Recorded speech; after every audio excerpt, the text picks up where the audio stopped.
Hello friends, welcome to my channel. In today's session, I am going to explain you chapter number 9, the living organisms and their surroundings of Science Standard 6. In this chapter, I am going to explain you that there are variety of living organisms around us and how they can survive in different climatic conditions. So let's start. Organisms and surroundings. Paheli and Pujo climbed the mountains of the Himalayas. They saw many kinds of trees like oaks, pines, and deodars, very different from the ones near their home on the plains. अब पहेली and पूजो ये दोनों हिमालयाज घूमने गए.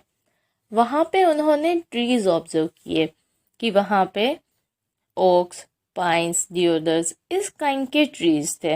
But उनके घर के आसपास जो ट्रीज होते हैं उनसे ये ट्रीज काफ़ी डिफरेंट थे. This one is the picture of deodar tree.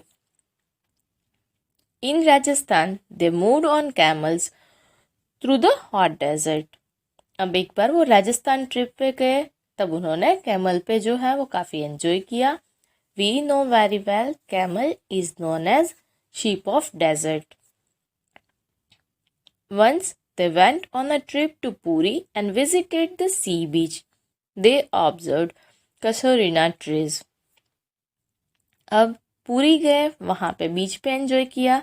वहाँ पे उन्होंने जो ट्रीज देखे those were casuarina trees. All these places are so different from one another, yet all of them have many organisms of various kinds. अब इन लोगों को क्या surprising लगा कि अगर ये सारी प्लेसेस की बात करें तो एक दूसरे से काफ़ी डिफरेंट है. Like if we talk about Himalayas, it is considered as extreme cold region. वहाँ पे काफ़ी ठंड होती है. If we talk about the desert तो ये एक्सट्रीम हॉट होता है. And if we talk about the sea beach तो ये मॉडरेट होता है. ना तो ज़्यादा ठंड होती है ना तो ज़्यादा गर्मी होती है. स्टिल इन सब जगह पे अलग अलग टाइप के ऑर्गेनिजम्स जो है वो सरवाइव करते हैं. तो उनका ये क्वेश्चन था कि कैसे सरवाइव करते होंगे. इतनी वैराइटीज़ ऑफ ट्रीज जो है वो कैसे क्यों अलग अलग है. Those are the questions in their minds and इनका आंसर जो है वो हमें इसी चैप्टर के अंदर मिलेगा. The desert have camels, the mountains have goats and yak. अब एनिमल्स की बात करें तो डेजर्ट के अंदर कैमल्स होते हैं एंड माउंटेन्स के अंदर गोट एंड याक होते हैं. पूरी have some other creatures, crabs on the beach and such a variety of fish. अब पूरी की बात करें तो वहाँ पे कोस्टल एरियाज है, सी है, तो वहाँ पे क्या पाया जाता है? Crabs and fish. Now habitats and adaption. अब इतनी सारी वैरायटी है तो अब वो क्यों सरवाइव करते हैं, कैसे सरवाइव कर पाते हैं, व्हाट आर द कैरेक्टरिस्टिक, ये हमें देखना है. In the sea plants and animals are surrounded by saline water. अब हम सी की बात करें तो हमें पता है कि जो वाटर है वो सलाइन वाटर होता है, वो सॉल्टी होता है. तो जो भी वहाँ पे प्लांट्स या एनिमल्स है वो सलाइन वाटर के अंदर सरवाइव करते हैं. Most of them use the air dissolve in water. हम सबको एयर जो है उसकी रिक्वायरमेंट है. हम सब ब्रीदिंग की प्रोसेस करते हैं. तो जितने भी एनिमल्स या प्लांट सलाइन वाटर के अंदर सर्वाइव करते हैं वो एयर कहाँ से यूज़ करते हैं? तो जो भी वाटर के अंदर एयर डिजोल्व होती है उनको यूज़ करते हैं. हियर यू कैन सी कि वो जो है उनका इनहेल एंड एक्सहेल की प्रोसेस जो है वो कंटिन्यूस चल रही है. There is very little water available in the desert. It is very hot in the day time and very cold at the night in the desert. अब हम desert की बात करें, दिन में काफ़ी ठंड होती है, दिन में काफ़ी गर्मी होती है, रात में काफ़ी ठंड होती है. तो ये एक्सट्रीम क्लाइमेटिक कंडीशन है, ठंड भी काफ़ी ज़्यादा होती है, गर्मी भी काफ़ी ज़्यादा होती है। The animals and plants of the desert live on the desert soil and breathe air from the surroundings. अब एनिमल्स और प्लांट्स जो भी डेजर्ट में सर्वाइव करते हैं वो लैंड पे रहते हैं, तो वो कहाँ से एयर लेते हैं, तो उनके सराउंडिंग में एटमॉस्फेयर के अंदर जो एयर प्रेजेंट होती है उनका यूज़ करते हैं। सो यहाँ पे अगर इन दोनों को कंपेयर करें तो अगर हम सी की बात करें तो जितनी एयर जो है वाटर में डिजोल्व है उनको यूटिलाइज किया जाता है, जबकि डेजर्ट के अंदर सराउंडिंग से एयर जो है वो यूटिलाइज होती है। Camels have long legs which help to keep their bodies away from the heat of the sand. अब कैमल्स जो है वो डेजर्ट के अंदर सरवाइव करते हैं, तो क्या उनका जो अगर बॉडी का स्ट्रक्चर देखो तो उनके लेग्स जो है ना वो काफ़ी लंबे होते हैं, वो काफ़ी हाइटेड होता है, बिकॉज जो भी ये सैंड है उसकी हीट उनकी बॉडी तक ना जाए, इसीलिए कैमल्स के जो लेग्स है वो लंबे हैं ताकि वो डेजर्ट के अंदर सरवाइव कर पाए। They excrete small amount of urine, their dung is dry and they do not sweat.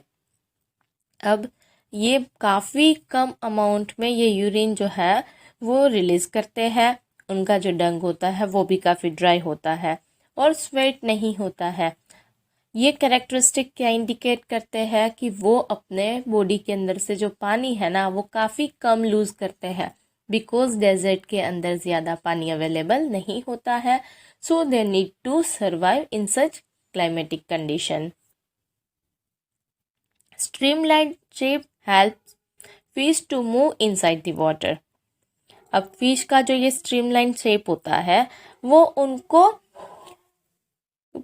Swimming के लिए हेल्प करता है, ये ऑलरेडी हम प्रीवियस चैप्टर के अंदर डिस्कस कर चुके हैं। Fish have slippery scales on their bodies. These scales protect and also help in easy movement through water. अब इनके ऊपर ये स्लिपरी स्केल्स होते हैं जिससे मूव भी इजी करते हैं एंड इनको प्रोटेक्शन भी मिलता है, कोई भी है उनके ऊपर डायरेक्टली इजीली अटैक करके उसको कैच ना कर पाए। They have flat fins and tails that help them to change direction and keep their body balanced in the water.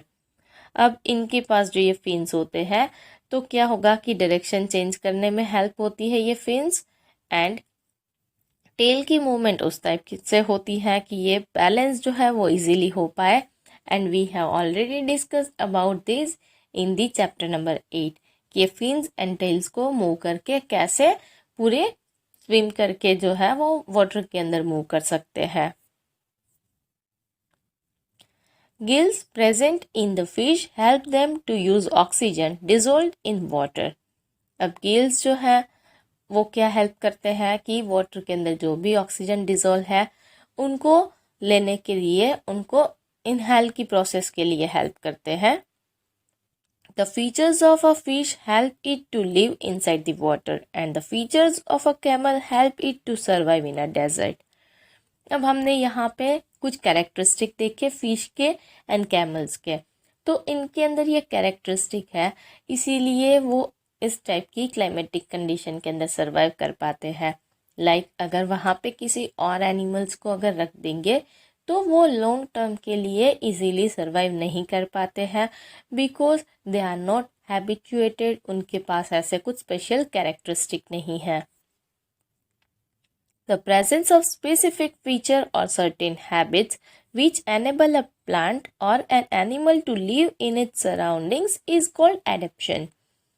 अब किसी भी लिविंग बीइंग के अंदर एक स्पेसिफिक कुछ फीचर्स होते हैं या कुछ सर्टेन हैबिट्स होती है जिससे वो सराउंडिंग्स के अंदर सर्वाइव कर पाते हैं, जिसको हम एडेप्शन बोलते हैं। The surroundings where organisms live in is called a habitat. अब जिस सराउंडिंग के अंदर हम रहते हैं उनको हैबिटेट बोला जाता है। The organisms depends for their food, water, air, shelter and other needs on their habitat. अब जितने भी लिविंग बींग्स हैं वो हैबिटेट के ऊपर किस चीज़ के लिए डिपेंडेंट है, तो फूड, वाटर, एयर, शेल्टर और बाकी जितनी हमारी बेसिक नीड्स होती हैं उन सब के लिए हम इनके ऊपर हैबिटेट के ऊपर डिपेंड है। मतलब हम जिस एरिया के अंदर, जिस सराउंडिंग के अंदर रहते हैं उनके ऊपर डिपेंडेंट होते हैं।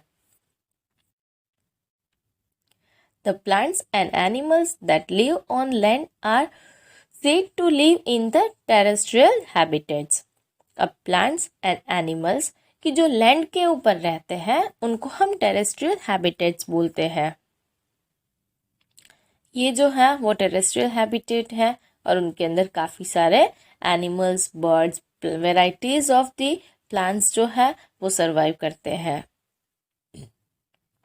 Some examples of terrestrial habitats are forest, grasslands, deserts, coastal and mountain regions. अब टेरेस्ट्रियल हैबिटेट कौन से हैं? तो ग्रासलैंड, डेजर्ट, फॉरेस्ट, कोस्टल और माउंटेन रीजन्स कि जहाँ पे लैंड के ऊपर बहुत सारे varieties of the living organisms survive कर पाते हैं। The habitats of plants and animals that live in water are called aquatic habitats. अब जो habitats प्लांट एंड एनिमल्स जहाँ पे वाटर में सर्वाइव करते हैं उस टाइप के हैबिटेट को हम एक्वेटिक हैबिटेट बोलते हैं। लाइक ये जो है वो एक्वेटिक हैबिटेट है जहाँ पे यहाँ पे आप देख सकते हो variety of the living organisms यहाँ पे भी सर्वाइव करते हैं, बट इनके जो फीचर्स है और इन एनिमल्स और प्लांट्स के फीचर्स है वो काफ़ी डिफरेंट होते हैं। Ponds, swamps, lakes, rivers and oceans are some examples of the aquatic habitats. अब ये ponds, river, ये जितने वाटर बॉडीज हैं ये सब एक्वेटिक हैबिटेट्स के एग्जाम्पल्स हैं। The living things such as plants and animals in a habitat are its biotic components. अब जितने लिविंग ऑर्गेनिजम्स हैं लाइक प्लांट्स हैं, एनिमल्स हैं, ये सब बायोटिक कंपोनेंट्स हैं और जो नॉन लिविंग फैक्टर्स हैं हमारे आसपास उनको हम एबायोटिक कंपोनेंट बोलते हैं। Now activity number 1, collect some dry moong seeds, keep a small heap of seeds aside and soak the rest in the water for a day. अब हमें क्या करना है कि कुछ सीड्स लेने हैं मूंग के, या तो आप किसी भी पल्सेस को ले सकते हो और हमें थोड़े से पल्सेस जो है वो अलग कर देने हैं और बाकी सबको भिगोना है। Divide the soaked seed into 4 parts. अब जो हमने भिगो के रखे हैं उनको 4 पार्ट्स के अंदर डिवाइड करना है। Keep 1 part completely submerge in water for 3-4 days। अब उसमें से एक पार्ट को क्या करना है, पूरा पानी के अंदर 3 to 4 days के लिए रखना है।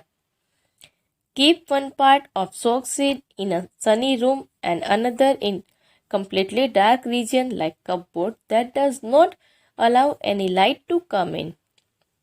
अब एक जो पार्ट है उसको एक सनी रूम के अंदर जहाँ पे सनलाइट आती है वहाँ पे रखना है, एक पार्ट को कम्प्लीटली डार्क रूम में रखना है जहाँ पे सनलाइट ना आए, कपबोर्ड में या ऐसी किसी प्लेस पे पैक करके रखना है।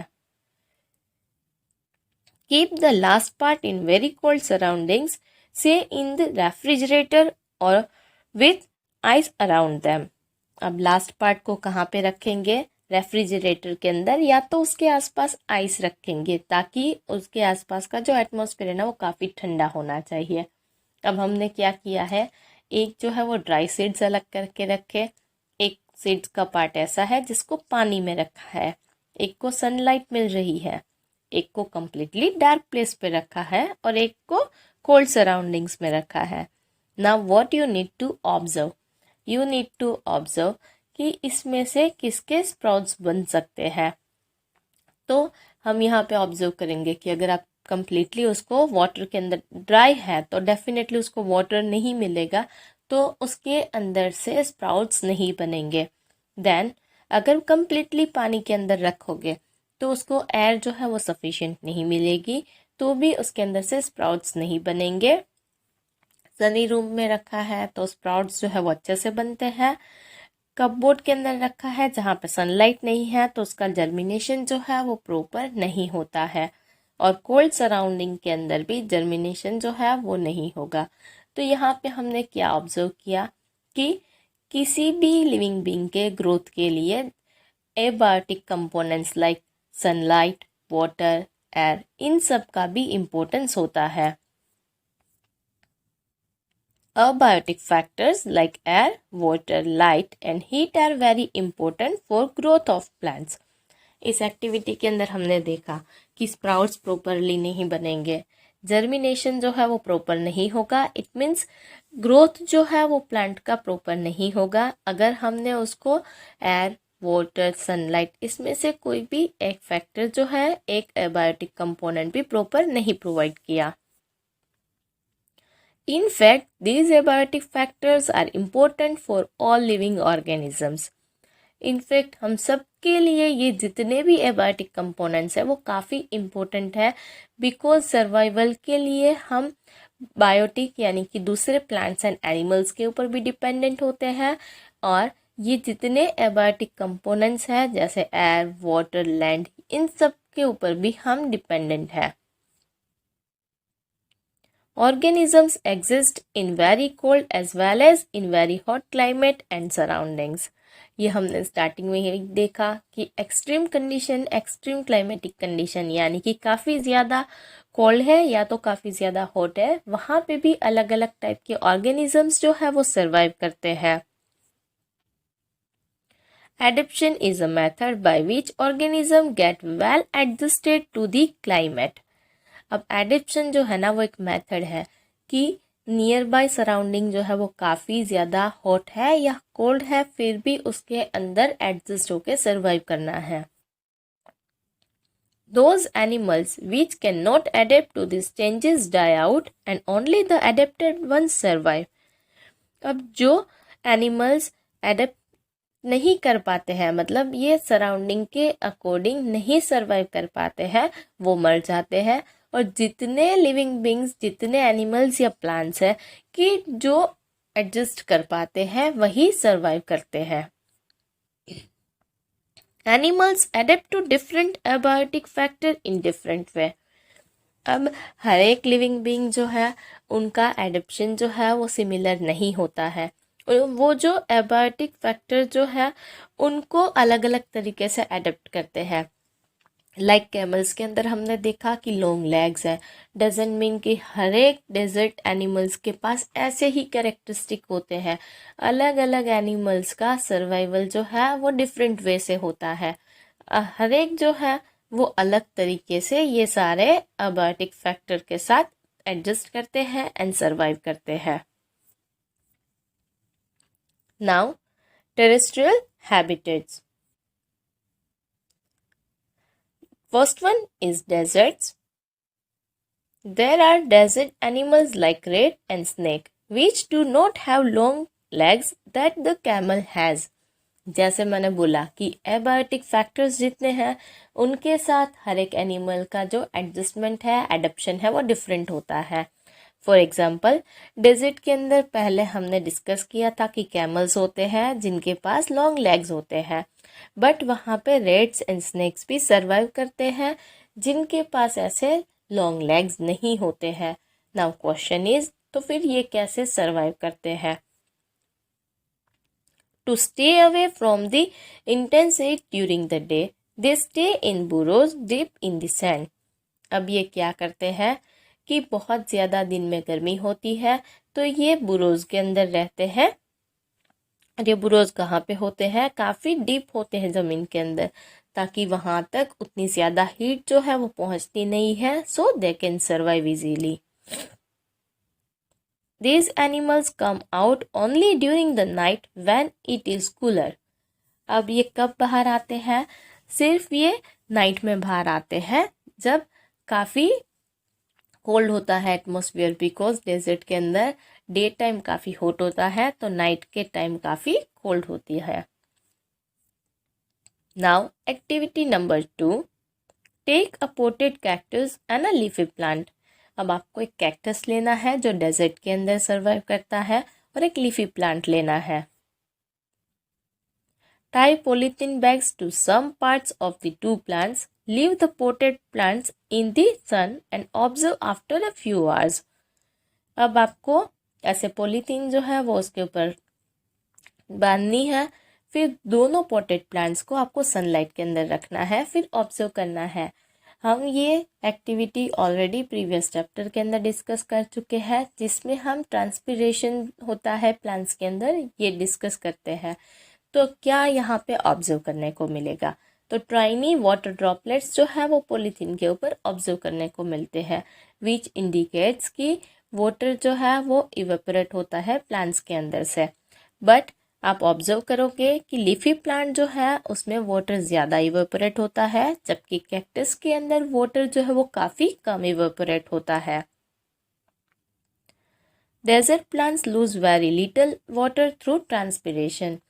ये वाटर जो ट्रांसपिरेशन की प्रोसेस है वो डेजर्ट प्लांट्स के अंदर काफ़ी कम होती है, ट्रांसपिरेशन रेट जो है वो काफ़ी कम है। Why is it so? Because desert के अंदर वाटर जो है वो काफ़ी कम होता है, अगर ये लूज़ कर देंगे तो सर्वाइव नहीं कर पाएंगे। और ये ट्रांसपिरेशन कम क्यों होता है? क्या कुछ ऐसे स्पेशल फीचर्स हैं जो हमें डिस्कस करने हैं। The leaves in desert plants are either absent, very small, or they are present in the shape of spine. अब ये डेजर्ट प्लांट्स जो है ना उसके अंदर लीव्स नहीं होते हैं, या तो काफ़ी छोटे होते हैं या तो वो completely उसका जो शेप है वो स्पाइन में होता है। The stem is also covered with a thick wax layer which helps to retain the water.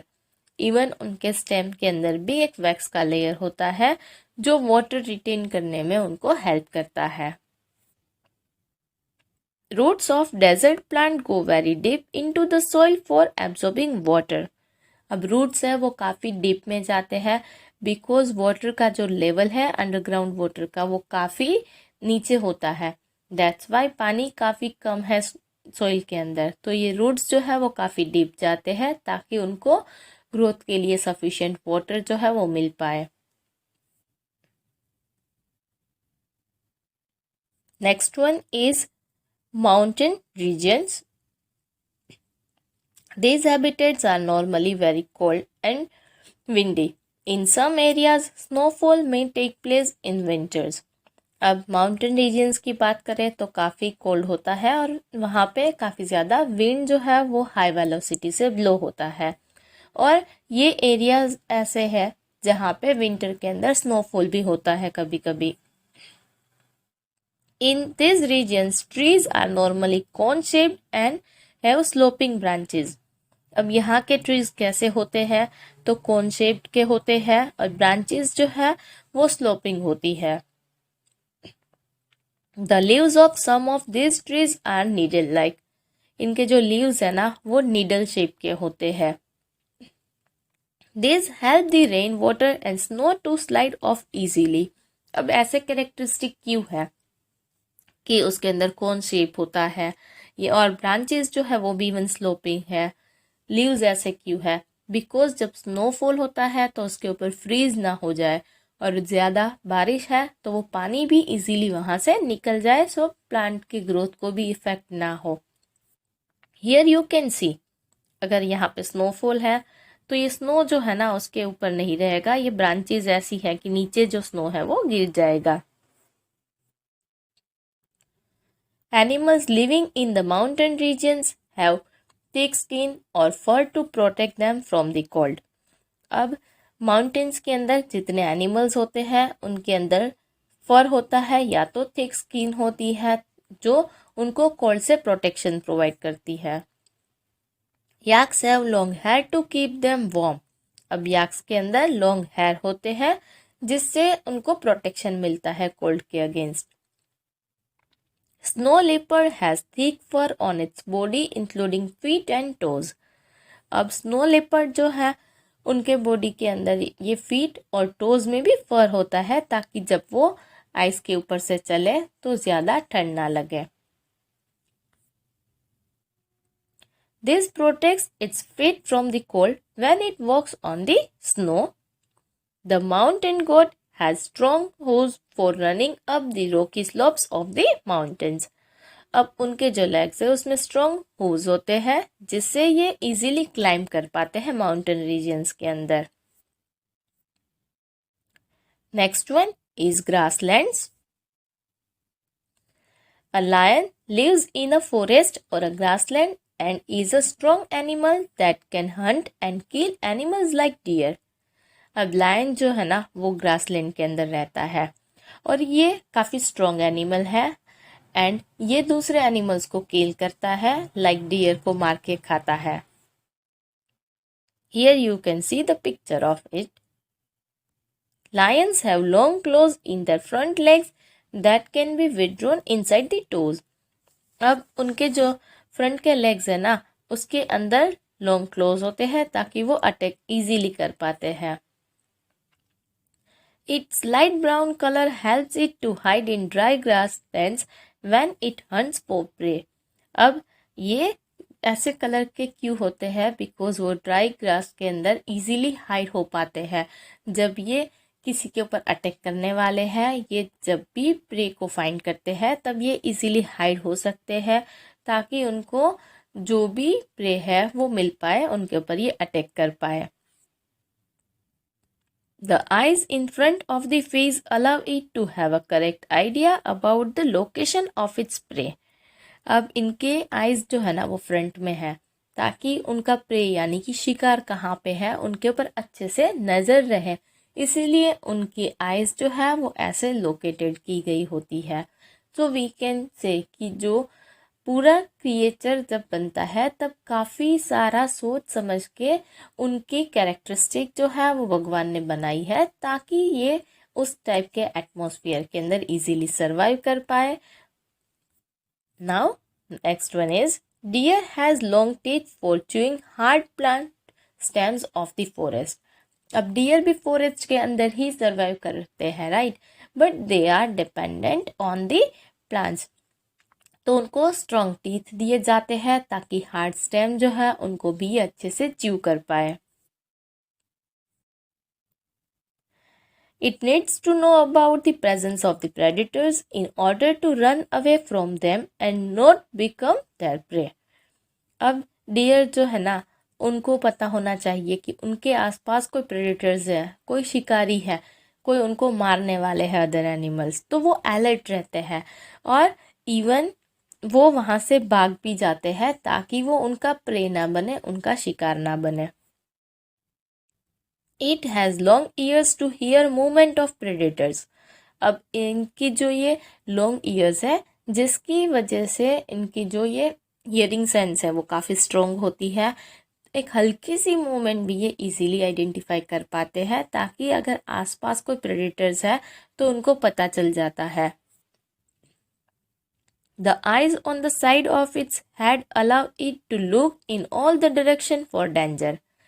अब इनके जो आइज़ है ना वो हेड के दोनों साइड्स होती है ताकि वो ऑल डायरेक्शन के अंदर देख सके और अगर लगे कि कुछ डेंजर सिचुएशन है तो वहाँ से भाग सके, अलर्ट हो सके। The speed of the deer helps them to run away from the predators. और डियर जो है ना वो काफ़ी स्पीड से भागते हैं बिकॉज वो प्रेडेटर्स जो है वो उनको इजीली कैच ना कर पाए। Here we have discussed about the how they can survive in such atmosphere. हमने टेरेस्ट्रियल के बारे में यहाँ पे डिस्कस किया। अब एक्वेटिक जो हैबिटेट्स होते हैं उनके बारे में हम नेक्स्ट सेशन के अंदर डिस्कस करेंगे। Thank you.